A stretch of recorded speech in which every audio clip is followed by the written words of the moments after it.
Hello everyone, मैं Amit toppers cos academy पे आपका स्वागत करता हूँ। तो बेटा हाजिर हूँ एक और नई वीडियो के साथ। और इस वीडियो में अभी हम वो इम्पोर्टेंट क्वेश्चंस लगाएंगे जो आपके एसएससी सीजीएल 2024 के लिए बहुत इम्पोर्टेंट है। चलिए वीडियो को शुरू करते हैं। पहला question, the cultivation of dash was introduced on the Baba Budan hills in India. अब बोल रहा है कि बाबा बुदान हिल्स पे किसका कल्टीवेशन, किसकी खेती जो है वो भारत में शुरू की गई थी। बेटा अब यहाँ पे एक याद रखना कि बाबा बुदान हिल्स हैं कहाँ पे, है ना। तो बाबा बुदान हिल्स जो है वो आपके किसका हिस्सा है? वो हिस्सा है वेस्टर्न घाट का, पश्चिमी घाट का वो हिस्सा है। किसका हिस्सा है? वेस्टर्न घाट का हिस्सा है वो, वेस्टर्न घाट का हिस्सा है। अब वेस्टर्न घाट का हिस्सा है, ये कौन से स्टेट में आती है? स्टेट में आती हैं कर्नाटका। कौन से राज्य में आती हैं? कर्नाटका में। बस इतना इंफॉर्मेशन आपके लिए काफी है अगर आपको इतना पता है। कर्नाटका जो है वो कौन से किसके क्रॉप के प्रोडक्शन के लिए फेमस है? सर कर्नाटका फेमस है कॉफी के प्रोडक्शन के लिए। कर्नाटका किसके उत्पादन के लिए आपका प्रचलित है? कॉफी के लिए। तो जाहिर सी बात है बाबा बुदान हिल्स जो है वहां पे किसका कल्टीवेशन शुरू करवाया गया होगा? सर वहां पे कल्टीवेशन शुरू करवाया गया होगा कॉफी का, कोको बीन्स का। कोको बीन्स जिनसे कॉफी बनती है। तो मतलब इसका सही आंसर क्या होगा? ऑप्शन सी जो होगा वो इसका सही आंसर होगा। अगला क्वेश्चन देखते हैं आपका, है ना। थबल चोंगबा, थबल चोंगबा जो एक डांस है, ये थबल चोंगबा जो है वो आपका डांस कहाँ पर परफॉर्म किया जाता है? कौन से राज्य से संबंधित है ये? थबल चोंगबा जो है ना बेटा वो होली के उत्सव पर, होली का त्योहार जब आता है तब ये डांस परफॉर्म किया जाता है। और ये जो डांस है वो आपका मणिपुर की तरफ बहुत ज़्यादा पॉपुलर है। मणिपुर में ये डांस आपका परफॉर्म किया जाता है। तो थबंग चोलबा जो है वो कौन से राज्य से संबंधित है? सर मणिपुर से संबंधित। थबल चोंगबा जो है वो आपका कौन से अवसर पर किया जाता है? सर ये होली के अवसर पर ये डांस जो है वो परफॉर्म किया जाता है। तो ऑप्शन बी जो होगा वो इसका सही आंसर होगा। अगला क्वेश्चन आपका देखते हैं। द बायएनियल ट्राई सर्विस, है ना। बायएनियल मतलब 2 साल पर होने वाली ट्राई सर्विस है amphibious exercise Amphex 2023 was conducted in. ये एम्फी 2023 करके जो एक्सरसाइज है वो कहाँ पर कंडक्ट हुई थी? बेटा ये आपके आंध्र प्रदेश में कंडक्ट हुई थी। तो इसका सही आंसर क्या होगा? Option A Andhra Pradesh. अब ऐसे जितने भी मिलिट्री एक्सरसाइज होते हैं ना वो हम आपको एक वीडियो बना के शेयर कर देंगे जो मिलिट्री एक्सरसाइजेस होते हैं। तो वो सारे मिलिट्री एक्सरसाइजेस क्या करोगे आप देख लोगे क्योंकि वहाँ से क्वेश्चन आता है ना। वहाँ से क्वेश्चन आने की प्रोबेबिलिटी बहुत ज़्यादा होती है। ठीक है, चलिए तो ऑप्शन अगला क्वेश्चन देखते हैं। The origin of directive principle of state policy can be traced to which of the following. बोल रहा है डीपीएसपी जो होते हैं, DPSP directive principle of state policy, इसे हम शॉर्ट में क्या बोलते हैं? डीपीएसपी। ये डीपीएसपी जो होते हैं जो कॉन्स्टिट्यूशन के पार्ट 4 में आते हैं, संविधान के भाग 4 में आते हैं। आर्टिकल 36 से लेकर आर्टिकल 51 तक आता है डीपीएसपी में। बोल रहा है कि उनका सोर्स क्या हो सकता है, उनका जो हमने ट्रेस किए, जो आपके इनकी पहली बार चर्चा हुई भारतीय संविधान के लिए, वो क्या हो सकता है? ऑल दो डीपीएसपी हमने लिए कहाँ से थे? आयरलैंड के कॉन्स्टिट्यूशन से, आयरिश कॉन्स्टिट्यूशन से, है ना। लेकिन यहाँ पे पहली बार जो इनका डिस्कशन इंडिया में हुआ था वो हुआ था आपका कराची सेशन में। कराची सेशन था जो आपका 1931 में हुआ था। कराची सेशन, कराची अधिवेशन, वहीं पे कराची रिजोल्यूशन लिया गया था। और इसके अध्यक्ष जो थे वो थे आपके वल्लभ भाई पटेल। तो वहीं पे आपके राइट्स की बात हुई थी। तो चाहे वो फंडामेंटल राइट से रिलेटेड आपका सेशन पूछा जाए या डीपीएसपी से पूछा जाए तो आंसर क्या होगा? कराची सेशन या कराची रिजोल्यूशन। पूछा जाए कराची सेशन कब हुआ था? 1931 में। इसकी अध्यक्षता किसने करी थी? तो सरदार वल्लभ भाई पटेल ने इसकी अध्यक्षता करी थी। ठीक है, तो मतलब इसका सही आंसर क्या होगा? ऑप्शन डी कराची रेजोल्यूशन इसका सही आंसर होगा।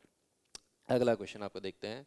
Diwali falls in which month of the Hindu calendar. अब देखो आपसे हिंदू कैलेंडर जो है वो आपका बार बार बार बार पूछ रहा है। ठीक है, तो हिंदू कैलेंडर के कौन से महीने में दिवाली आती है? शायद आपको नहीं पता होगा। यहाँ कार्तिक मंथ जो बोलते हैं, कार्तिक जो महीना होता है वहाँ पे दिवाली आपका सेलिब्रेट करी जाती है। चलो अब मैं आपको एक हिंट देता हूँ। हिंदू कैलेंडर को 1957 में आपका अडॉप्ट किया गया था। भारतीय सरकार ने हिंदू कैलेंडर को जो स्वीकृत किया था वो कब किया था? 1957 में। हिंदू कैलेंडर आपका शुरू कब से होता है? शुरू होता है 22 मई, 22 मार्च, 22 मार्च या 23 मार्च से शुरू होता है आपका हिंदू कैलेंडर। कुछ वर्ष में एक दो दिन कम ज़्यादा हो जाता है ना, लीप ईयर टाइप से, तो किसी में 22 या किसी साल आपका 23 से शुरू होता है हिंदू कैलेंडर। अब मैं आपको ऑप्शन देता हूँ कि हिंदू कैलेंडर आपका, देखो यहाँ पे कंफ्यूजन रहता है, इस वजह से मैं ये आपको बोल रहा हूँ कि आप ये खुद चेक करना। खुद चेक करोगे तो आपका ये कंफ्यूजन एक बार में ख़त्म हो जाएगा। मैं आपको कई बार बताऊंगा, आप रट लोगे, याद नहीं होगा। तो एक बार खुद चेक करना तो आपको ये मालूम पड़ेगा हम कौन से कैलेंडर को हिंदू कैलेंडर बोलते हैं, विक्रम संवत को या शक संवत को, है ना। तो जिन लोगों को कंफ्यूजन है वो यहाँ पे चेक कर लेना, वरना आपको पता है कि शक संवत जो होता है वो हिंदू कैलेंडर एक्सेप्ट किया गया था 1957 में, 22 मार्च से ये शुरू होता है। ठीक है, चलिए, तो यहाँ पे ये एक बार चेक ज़रूर करना जिससे आपके कन्फ्यूजन जो है वो ख़त्म हो जाएंगे और आप इसे क्लियरली याद कर पाओगे। चलिए अगला क्वेश्चन आपका देखते हैं। इसका तो ऑप्शन बी जो होगा कार्तिक मंथ वो सही आंसर होगा। अगला क्वेश्चन आपका, what is the name of the scheme launched in 2022 for the welfare of measure of the transgendered community and the person who are engaged in the act of begging? beggars के लिए, है ना, या आपके transgenders के लिए, उनके लिए एक स्कीम चलाई गवर्नमेंट ने। उस स्कीम का नाम क्या है? उस स्कीम का नाम है बेटा आपका स्माइल। उस स्कीम का नाम क्या है? स्माइल, है ना। अब स्माइल का फुल फॉर्म भी याद रखना। स्माइल क्या है? Support, support for marginalised,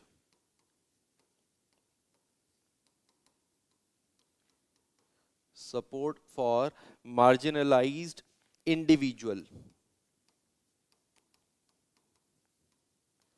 support for marginalised individual for livelihood, for livelihood and enterprise.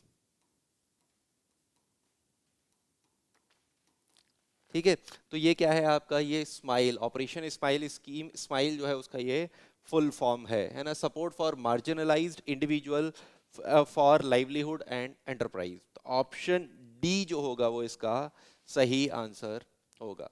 ठीक है, चलिए अगले क्वेश्चन की तरफ। Due to attraction of sun and moon, what is the frequency of up and down falls of ocean water in a day?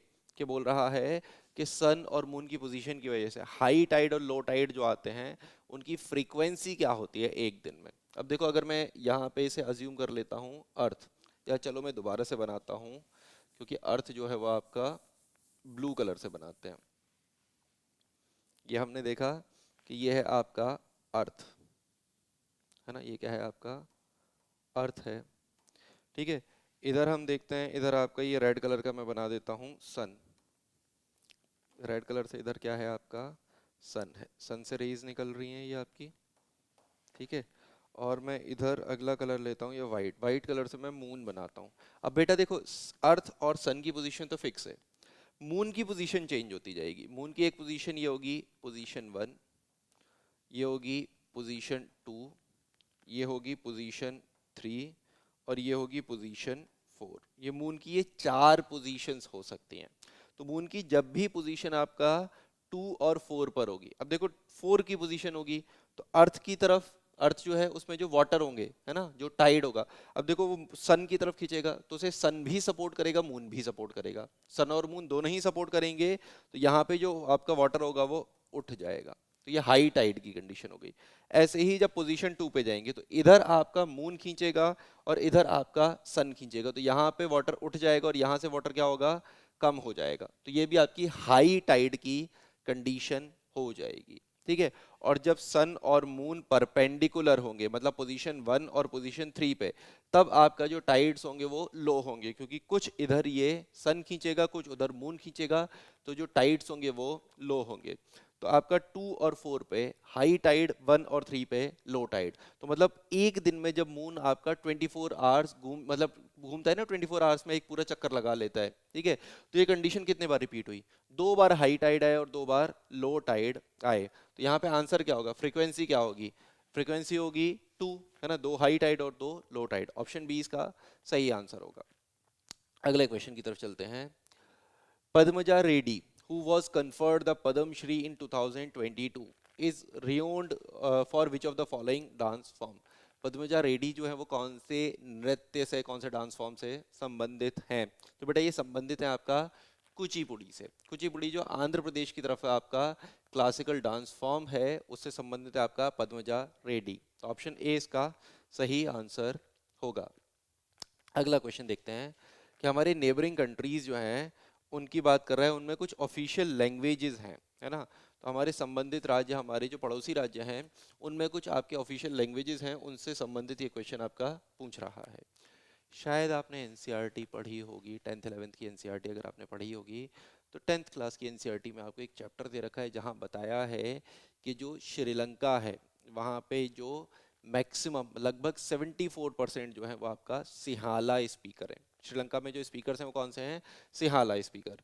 तो श्रीलंका जो है वो आपका सिंहाला स्पीकर, ठीक है। तो आपका ये जो हो गया, क्या हो गया, है ना, फर्स्ट का डी हो गया, ये आपको कंफर्म हो गया कि भैया आपका ए जो है उसका क्या है, सी है। ए का जो है वो आपका सी है, ठीक है। आपको पता होगा म्यांमार की तरफ, म्यांमार को हम बर्मा बोलते हैं, तो म्यांमार की तरफ क्या होगी, बर्मीज होगी। एक भूटान बचा, है ना, भूटान का अपने आप मैच कर दोगे, जोखा, है जोंखा। जोंखा जो है वो आपका भूटान की तरफ होगी। तो मतलब 1 का सी, है ना, 1 का सी किस में दे रखा है? ऑप्शन डी, एक ही में दे रखा है 1 का सी। अगर आप एनसीईआरटीज पढ़ते हो, मैं बार बार आपको बता रहा हूँ कि ये सारे क्वेश्चन आपके एनसीईआरटीज से लिए हैं कमीशन ने। तो कमीशन चाहता है कि आप एनसीईआरटीज को जरूर पढ़ो, थोरली पढ़ो, ढंग से एनसीईआरटीज को पढ़ो, ताकि उनसे क्वेश्चंस आप डील कर पाओ, ठीक है। चलिए, तो इसका जो ऑप्शन डी होगा वो सही आंसर होगा। अगला क्वेश्चन आपका देखते हैं। Industries are classified into dash categories in industrial policy resolution. Bharat में जो इंडस्ट्रीज होती हैं वो आपके कितने भागों में, कितने क्लब वर्गों में विभाजित की गई हैं? तो मैंने आपको बताया भी था, है ना, मैंने शायद आपको बताया था कि 3 टाइप्स होते हैं, है ना, सेक्शन ए या शेड्यूल ए, शेड्यूल ए, शेड्यूल ए जिसमें आपके 1956 में 17 इंडस्ट्रीज थे, है ना। शेड्यूल ए जिसमें आपकी सारी इंडस्ट्रीज कौन सी होती हैं? गवर्नमेंट ओन्ड होती हैं। गवर्नमेंट ओन्ड इंडस्ट्रीज जो होती हैं शेड्यूल ए में। दूसरा शेड्यूल बी जिसमें क्या होती हैं? गवर्नमेंट और प्राइवेट आपकी ओनरशिप दोनों ही होती हैं, जिसे हम क्या बोलते हैं? सेमी गवर्नमेंट, सेमी गवर्नमेंट बोलते हैं, या इसे हम क्या बोलते हैं? पीएसयू, पब्लिक सेक्टर यूनिट्स होते हैं इसमें आपके। और तीसरा शेड्यूल, शेड्यूल सी जिसमें क्या आती है आपकी? प्राइवेट इंडस्ट्रीज आती हैं, ठीक है। तो आपके ए में गवर्नमेंट, बी में सेमी गवर्नमेंट और सी में आपका प्राइवेट। तो कितने कैटेगरीज हुए आपके? 3 कैटेगरीज हुए। तो यहाँ पे आंसर क्या होगा सर? ऑप्शन बी 3 कैटेगरीज यहाँ पे सही आंसर होगा। अगला क्वेश्चन आपका देखते हैं। Sports authority of India limited apex body है स्पोर्ट्स प्रमोशन के लिए, ये कब सेटअप हुई थी? तो बेटा sports authority of India limited जो सेटअप हुई थी वो 1984 में हुई थी। तो इसका जो ऑप्शन डी है वो सही आंसर होगा, 1984 sports authority of India limited. चलो, अब यहाँ पे ये तो हो गया। अब मुझे ये बताओ कमेंट करके कि sports authority of India limited जो है ना, वो sports authority of India limited का हेडक्वार्टर कहाँ है? ठीक है, अगर आपसे पूछा जाए कि sports authority of India limited का हेडक्वार्टर कहाँ है, तो वो आप जो है वो कमेंट करके बताओ कि sports authority of India limited का हेडक्वार्टर आपका कहाँ है। ठीक है, चलिए, तो यहाँ पे ऑप्शन डी इसका सही आंसर होगा, कमेंट करना हेडक्वार्टर कहाँ है इसका। अगला क्वेश्चन, जीडीपी डिफिलेटर बोल रहा है कि जीडीपी डिफिलेटर आपका क्या होता है? तो बेटा जीडीपी डिफिलेटर हम उसे बोलते हैं जब नॉमिनल जीडीपी को हम आपका डिवाइड करते हैं किससे? रियल जीडीपी से। है ना। नॉमिनल जीडीपी को जब हम डिवाइड करते हैं रियल जीडीपी से, और उसके बाद जो वो परसेंटेज में उसे कन्वर्ट करेंगे, तो वो परसेंटेज में कन्वर्ट करेंगे मतलब 100 से उसे मल्टीप्लाई करेंगे, उस टर्म को हम क्या बोलते हैं, जीडीपी डिफलेटर। तो जीडीपी डिफलेटर की यहाँ पे कौन सा पॉइंट होगा, nominal GDP divided by real GDP into 100 आपका होगा। तो ऑप्शन ए जो है वो इसका सही आंसर होगा। ठीक है, अगले क्वेश्चन की तरफ चलते हैं। Identify an application in which solar cells are not used. बोल रहा है कि इनमें से एप्लीकेशंस बताने जहां पे सोलर सेल का इस्तेमाल नहीं होता। आर्टिफिशियल सैटेलाइट्स होते हैं, आपने देखे होंगे सैटेलाइट्स, सैटेलाइट के विंग्स पे जो होते हैं वो आपके सोलर सेल्स जो होते हैं वो प्लेस होते हैं, है ना। आपके सैटेलाइट के विंग्स पर जो है वो सोलर सेल्स लगे हुए होते हैं, तो यहाँ पे तो इस्तेमाल होता है। ठीक है, आपको पता है स्पेस प्रॉब्स जो होते हैं, स्पेस में जो चीज़ें जाती हैं वहाँ पे भी, क्योंकि स्पेस में सन की हमें लाइट मिलती है और उस सनलाइट को हम आपका कन्वर्ट कर सकते हैं एनर्जी में, तो हमारे लिए बहुत ज़्यादा यूज़फुल होगा। तो यहाँ पे भी क्या होता है, आपका स्पेस प्रॉब्स में भी आपका सोलर लाइट जो होती है वो यूज़ होता है, सनलाइट जो होती है वो आपका यूज़ होता है, सोलर सेल का यूज़ होता है। अब बचा रेडियो और आपका क्या लिफ्ट सिस्टम। तो ऑब्वियस है यार, रेडियो में भी ऑप्शन बी इसका सही आंसर होगा। अगला क्वेश्चन आपका देखते हैं। Who led the revolt of 1857 in Bihar. Bihar के जगदीशपुर में कौन थे जिन्होंने 1857 की क्रांति में नेतृत्व किया, उसकी लीडरशिप को संभाला। तो बोला जाता है बिहार का बूढ़ा शेर, ओल्ड लाइन ऑफ बिहार, जिनका नाम क्या था, कुंवर सिंह। कुंवर सिंह को हम क्या बोलते हैं, ओल्ड लाइन ऑफ बिहार, है ना। कुंवर सिंह को हम क्या बोलते हैं, old line of Bihar. Bihar का बूढ़ा शेर बोला जाता है कुंवर सिंह को, जिन्होंने बिहार से 1857 की क्रांति का नेतृत्व किया था। ठीक है, चलो यहाँ पे मैं एक चीज और बता देता हूँ। अगर आपसे पूछा जाए 1857 की क्रांति, 1857 का जो रिवोल्ट था उसका सिंबल क्या था, 1857 का जो रिवोल्ट था, इस रिवोल्ट का सिंबल, सिंबल क्या था, तो इसका सिंबल क्या था, लोटस एंड रोटी। रोटी और कमल जो था इसका प्रतीक चिन्ह था, झंडा बना हुआ था, है ना। झंडा इस तरीके से बना हुआ था, झंडे पे इस तरफ रोटी बनी हुई थी और इस तरफ आपका कमल का फूल बना हुआ था। तो इसका जो प्रतीक था, इसका जो सिंबल था वो क्या था, कमल और रोटी। ठीक है, वापस आते हैं, तो ऑप्शन बी जो होगा वो इसका सही आंसर होगा, कुंवर सिंह। अगले क्वेश्चन की तरफ आपके चलते हैं। अगला क्वेश्चन, सिसोदिया राजपूत रूलर्स जो थे मेवाड़ के, अमर सिंह, उन्होंने क्या किया, मुगल सर्विसेज को, उन्होंने मुगल की अधीनता स्वीकार करी, उन्होंने स्वीकार किया कि हम मुगल्स के सब ऑर्डिनेट रहेंगे। तो पूछा जाता है कि ये जो उन्होंने स्वीकार की थी अधीनता, वो कौन से राजा के शासन में करी थी, है ना। तो बेटा शायद आपको पता होगा कि मेवाड़ की तरफ अगर आप जाओगे, ठीक है, तो उस तरफ आपके कुछ फोर्ट वगैरह भी बनवाए गए थे जहांगीर के लिए, जहांगीर के स्वागत के लिए किला बनवाया गया था, है ना। और तो जब जहांगीर के स्वागत के लिए किला बनवाया गया था, तो जाहिर सी बात है वो जो स्वीकार की होगी वो जहांगीर के टाइम पीरियड पर करी होगी, है ना। तो आपके जो सिसोदिया राजपूत थे उन्होंने क्या किया था, उन्होंने जहांगीर के समय में मुगल की अधीनता स्वीकार करी थी। तो आंसर जो होगा वो ऑप्शन बी, जहांगीर, इसका सही आंसर होगा। अगला क्वेश्चन देखते हैं। Single celled life form were discovered by Antonie van ली Leeuwenhoek. Leeuwenhoek जो हैं उन्होंने आपका सिंगल सेल्ड लाइफ फॉर्म जो है वो डिस्कवर करी थी, कौन से ईयर में करी थी बेटा ये, है ना। सिंगल सेल्ड लाइफ, अमीबा जो हम बोलते हैं, ठीक है। तो ये कब आपका डिस्कवर किया गया था, ये डिस्कवर किया गया था आपका 1674 में, है ना। तो ऑप्शन ए जो होगा वो इसका सही आंसर होगा। अगला क्वेश्चन आपका देखते हैं। अ नॉन एसआई यूनिट, एक ऐसा जो एसआई यूनिट नहीं है, एनआईटी करके, is a unit of which of the following photometric quantity used to measure the multitude of light intensity. Light की इंटेंसिटी को जो आपका मेजर करने के लिए, कैंडल करके जो होता है ना, कैंडल, है ना, तो लाइट की इंटेंसिटी को मेजर करने के लिए जो यूनिट होता है वो क्या होता है, वो आपने सुना होगा ल्यूमिनस इंटेंसिटी, सुना है ना आपने। तो ये आपका लाइट की इंटेंसिटी को मेजर करने के लिए जो यूज होता है वो क्या यूज होता है आपका, ल्यूमिनेंस, है ना। तो ऑप्शन डी जो होगा वो इसका सही आंसर होगा। अगला क्वेश्चन आपका देखते हैं, विच of the following is not a fresh water lake in India. पूछ रहा है कि इनमें से भारत में कौन सी फ्रेश वाटर लेक नहीं है, ताजे पानी की झील नहीं है। चलो मैं आपको कुछ लेक्स के एग्जाम्पल बताता हूँ। नैनीताल और भीमताल ये कहाँ हैं, उत्तराखंड के पहाड़ों में बसे हुए। तो उत्तराखंड के पहाड़ों में बसे हुए हैं तो जाहिर सी बात है पहाड़ों से जो बारिश और पहाड़ों से जो बर्फ वगैरह पिघलती होंगी उनके पानी से बनी हुई होगी, तो वो आपका क्या होता है, फ्रेश वाटर होता है। ऐसे ही लोकटक लेक मणिपुर की तरफ है, लोकटक लेक, जहाँ पे काइबुल लामजो नेशनल पार्क है जो वर्ल्ड का इकलौता फ्लोटिंग नेशनल पार्क है, या इंडिया का इकलौता फ्लोटिंग नेशनल पार्क है, राष्ट्रीय उद्यान है, वो लोकटक लेक में है। काइबुल लामजो नेशनल पार्क हम उसे बोलते हैं मणिपुर में, वो भी पहाड़ों के बीच में है, तो वो जो है वो आपका वो भी फ्रेश वाटर है।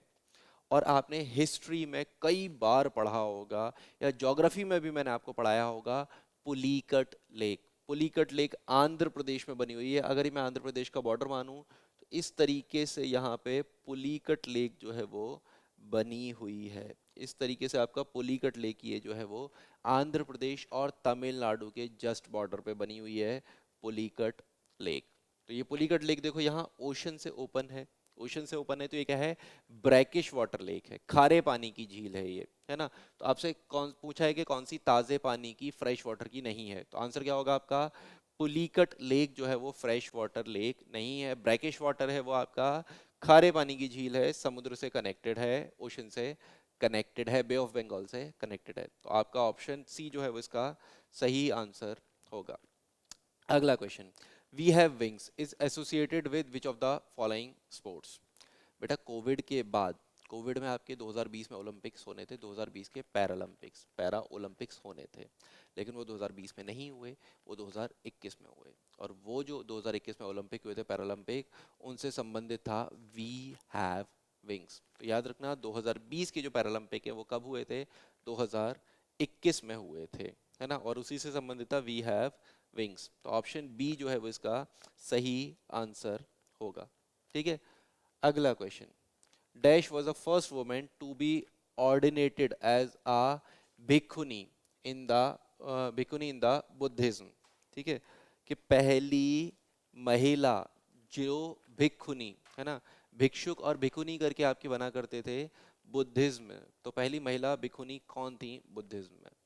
शायद आपको पता होगा कि यहाँ पे महात्मा बुद्ध ने जब पहला ज्ञान दिया था, तो पहला ज्ञान जो उन्होंने दिया था सारनाथ में दिया था, लेकिन महात्मा बुद्ध की पहली महिला शिष्या कौन थी। अगर आपसे पूछा जाता है first female disciple of Mahatma Buddha, तो आंसर क्या होता है, गौतमी प्रजापति, है ना, गौतमी प्रजापति।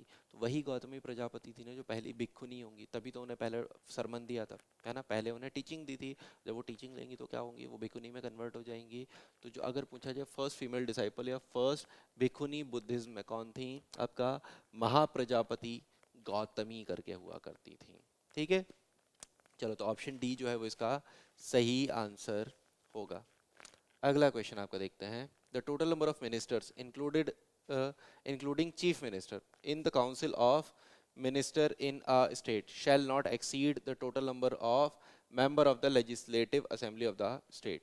ठीक है, तो सिंपल आपसे पूछ रहा है कि भैया आपके जो मंत्री होते हैं, मंत्रियों के समूह को हम क्या बोलते हैं, काउंसिल ऑफ मिनिस्टर्स। मंत्रियों के समूह को हम क्या बोलते हैं, काउंसिल ऑफ मिनिस्टर्स बोलते हैं, मंत्री परिषद बोलते हैं। तो बोल रहा है कि मंत्री परिषद में अधिकतम मंत्रियों की संख्या कितनी हो सकती है। चलो ये चीज मैं बताता हूँ, पहले ये नंबर फिक्स नहीं था, पहले नंबर आपका कोई भी फिक्स नहीं था। उसकी वजह से क्या होता था, सरकारें कई बार सारे मंत्रालय खुद ही रख लेती थी। दो चार लोगों ने क्या किया, सारे मंत्रालय खुद रख लिए। या फिर क्या हुआ कि उन्होंने जो गठबंधन की सरकार है सबको खुश करने के लिए उन्होंने सब लोगों को मंत्रालय बांट दिए। तो उससे क्या होगा, देश नहीं चल पाएगा, राज्य जो है वो नहीं चल पाएगा। इस वजह से क्या हुआ, आपका 91st अमेंडमेंट होगा, 91st अमेंडमेंट एक्ट आएगा 2002 के आसपास, है ना, 2002-2003 के आसपास आएगा।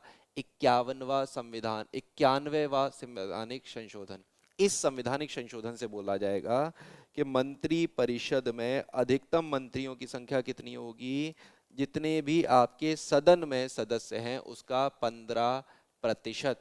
15% कितना आपका? MLA।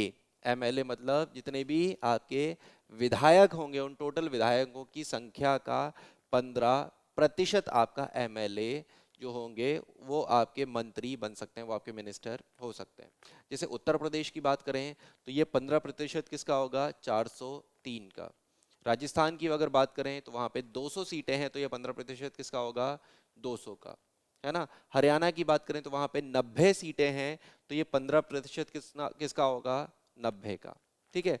और यहाँ पे बोला गया कि ये तो अधिकतम मंत्रियों की संख्या हो सकती है, न्यूनतम मंत्रियों की संख्या जो होगी वो कितनी होगी? न्यूनतम होगी 12 मेंबर। मंत्री परिषद में न्यूनतम सदस्य कितने हो सकते हैं? 12 सदस्य। ठीक है। कहीं पे जैसे आपका गोवा है 40 सीटें हैं, 15% कितना हुआ? 6। तो वहां पे जो न्यूनतम मंत्री होंगे वो कितने होंगे? 12 मंत्री होंगे। तो ये मंत्री परिषद में अधिकतम 15% किसका? सदन की सदस्यता का। और न्यूनतम जो होगा वो 12 सदस्य मंत्री परिषद में होने चाहिए। दिल्ली के लिए अपवाद है, दिल्ली के लिए 10% है। मतलब दिल्ली में 70 सीटें हैं तो टोटल मंत्री मिला के आपके कितने हो सकते हैं? 7 हो सकते हैं। ठीक है। चलिए, तो ये आपने देखा, तो यहाँ पे 15%, ऑप्शन सी जो है वो इसका सही आंसर होगा। ठीक है। अगला क्वेश्चन आपका देखते हैं। On 29 July 2021 the government of India launch a Vidya Pravesh, a preschool program, preparation program for dash student, preparing the children for schooling।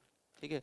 तो कौन से आपका ये जो है जो विद्या प्रवेश करके स्कीम सरकार ने चलाई थी प्री स्कूलिंग प्रोग्राम की, वो कौन से फॉर कौन से स्टूडेंट्स के लिए, कौन सी कक्षा के विद्यार्थियों के लिए चलाई थी? ठीक है। तो ये चलाई थी बेटा फर्स्ट क्लास स्टूडेंट्स के लिए, है ना। चलाई थी किसके लिए? फर्स्ट क्लास स्टूडेंट के लिए, क्लास 1 स्टूडेंट्स जो होते हैं उनके लिए, है ना। कक्षा प्रथम, पहली शिक्षा कक्षा के लिए स्टूडेंट जो होते हैं उनके लिए। ऑप्शन ए इसका सही आंसर होगा। अगला क्वेश्चन, R.G. भंडारकर जी जो हैं, जो एक पॉपुलर लीडर हैं, जो एक रिफॉर्मर हैं, वो कौन से संस्थान, कौन सी सोसाइटी से संबंधित हैं? R.G. भंडारकर जी जो हैं वो आपका संबंधित हैं प्रार्थना समाज से। वो संबंधित हैं आपका किससे? प्रार्थना समाज से। अब प्रार्थना समाज के बारे में एक दो पॉइंट और याद रखना। 1867 में 1867 में आपका प्रार्थना समाज का गठन किया था, है ना। आत्माराम पांडुरंग ने, किसने किया था? आत्माराम पांडुरंग जी ने, है ना। आत्माराम पांडुरंग जी जो थे उन्होंने 1867 में प्रार्थना समाज का गठन किया था, जिससे संबंधित, जिससे जुड़े हुए थे R.G. भंडारकर जी। ठीक है। यहाँ पे याद रखेंगे। अब ब्रह्मो समाज की भी मैं बता देता हूँ। 1828 में ब्रह्मो समाज का गठन किया राजा राम मोहन रॉय ने। राजा राम मोहन रॉय ने। थियोसॉफिकल सोसाइटी जो थी वो आपका 1875 में उसका गठन होगा न्यूयॉर्क में, है ना। 1875 में न्यूयॉर्क में इसका गठन होगा। आर्य समाज जो था 1875 में गठन होगा इसका दयानंद सरस्वती।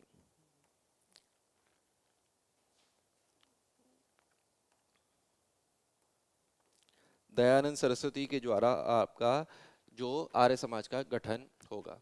ठीक है। तो यहाँ पे आंसर क्या था? यहाँ पे आंसर था आपका प्रार्थना समाज। ऑप्शन बी जो है इसका सही आंसर था। अगला क्वेश्चन आपका देखते हैं। Select the correct sequence of musical instrument according to the given sequence and their associated persons, है ना।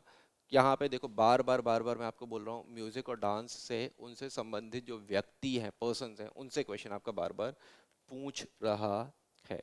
ठीक है। तो आपसे सिंपल बोल रहा है कि उस्ताद अल्लाह रखा जी जो हैं, उस्ताद अल्लाह रखा जी जो है वो क्या बजाते हैं? ठीक है। तो उस्ताद अल्लाह रखा जी जो है वो बजाते हैं तबला। तबला, है ना। उस्ताद अल्लाह रखा जी जो बजाते हैं वो क्या बजाते हैं? आपका तबला। ठीक है। उसके बाद हैं तोताराम शर्मा जी। अब ये जो तोताराम शर्मा जी हैं वो क्या बजाते हैं? आपका पखवाज, वो बजाते हैं आपका पखवाज, पखवाज बजाते हैं वो आपका, है ना। सर ये पखवाज होता क्या है, हमने तो सुना ही नहीं ऐसा कोई नाम। बेटा पखवाज ढोलक जो होती है ना, है ना, ढोलक में तो दोनों तरफ बराबर होता है, लेकिन पखवाज में आपने देखा होगा कि एक तरफ कम एक तरफ ज्यादा, उस तरीके का आपका शेप होता है पखवाज का, है ना। सर्च करना, ढोलक की तरीके का ये एक होता है आपका पखवाज, जो बजाते हैं आपके कौन, तोताराम आपके शर्मा जी। और टी एच विनायक, विनायकम जो है ये क्या बजाते हैं, सर ये बजाते हैं आपका घटम, ये बजाते हैं आपका घटम। सर घटम क्या होता है, घटम आपने मटका देखा है ना, मटके की शेप का होता है, उसे हम बजाते हैं, उससे हम म्यूजिक जो है वो आपका निकालते हैं। ठीक है, तो यहाँ पे सीक्वेंस क्या हुआ, सीक्वेंस हुआ तबला, पखवाज और घटम, तो मतलब ऑप्शन डी जो है वो इसका सही आंसर होगा। तो इसका सही आंसर क्या होगा, ऑप्शन डी इसका सही आंसर होगा। ठीक है, तो बेटा इस शिफ्ट में इतने ही क्वेश्चन थे। अगर आपको वीडियो इन्फॉर्मेटिव लगा है, आपके लिए हेल्पफुल लगा है, तो वीडियो को लाइक किए बिना मत जाना। चैनल पे पहली बार आए हो तो चैनल को सब्सक्राइब ज़रूर करना, और इन 25 क्वेश्चंस में से आपका स्कोर कितना बना, कितने क्वेश्चंस आपने सही किए हैं, ये कमेंट करना मत भूलना। मिलते हैं आपसे नेक्स्ट वीडियो में।